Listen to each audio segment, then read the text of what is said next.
Почитувани граѓани, почитувани медиуми, оние кои буквално го разораа судството не може да ја вратат довербата во судството кај граѓаните. После 4 години власт, ниту еден случај за кој тие самите велеа дека е криминален, има правна разрешница, но затоа има десетици други нови случаеви каде криминалот на власта е толериран. Нема да зборуваме за претходните 4 години колку што е на власт ЗАЕФ и СДСМ, туку ќе зборуваме за месец и половина колку што е новиот мандат на старата криминална влада на ЗАЕФ.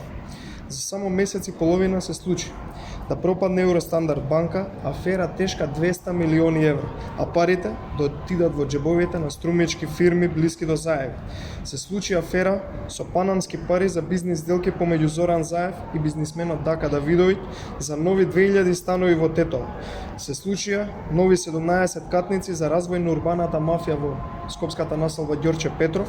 Се случи поскапата струја чиј профит се одлева во една струмичка компанија за обезбедување, или фактот што партиската маша на Зоран Заев, Марко Беслимовски, спротивно на закон, е првиот човек на регулаторната комисија.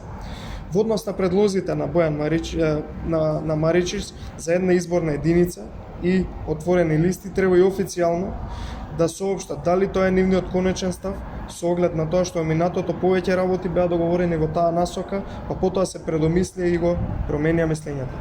Таквата тргни застани политика говори за нивниот пазарџиски менталитет. Воедно сметаме дека отворените листи и едната изборна единица представува солидна основа за разговори за промена на изборниот законник, како и нашиот предлог локалните избори да се одржат во еден изборен круг со цел да се заштедат пари на граѓаните во период на тешка економска криза и да се заштеди време во кое ќе се спроведе изборниот процес. Исто така, бараме еднаш за секогаш да се регулира гласањето на диаспората. Благодарам.